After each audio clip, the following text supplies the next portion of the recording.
Po si Eugene, ang primary operator ng UV Flatbed dito sa Felix. Ito naman po ang UV Flatbed printer. As of May 20, bira lang ito magamit. Naka 215 pieces ako na run last week. Sa consumable naman po, nag-consume po ako ng Zero Bottle ink. Andito ang in-use supplies namin po, maayos po. Dito naman po ang stock at unused updated ng inventory reports as of kahapon po. Ito po ang aking printer head area. Ito naman po ang EVR ko. Ganito naman po ang tamang pag-head clean.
Check.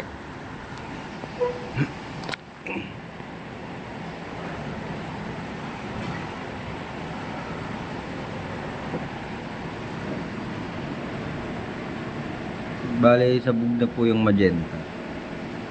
Tsaka black po.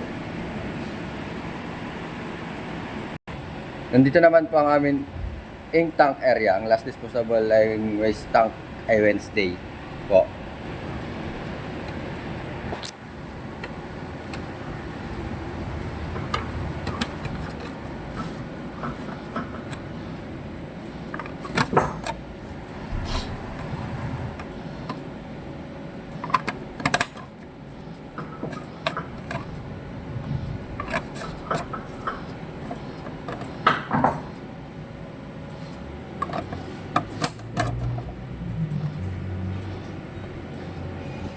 Nililinis ko po yung printer ko every Wednesday po.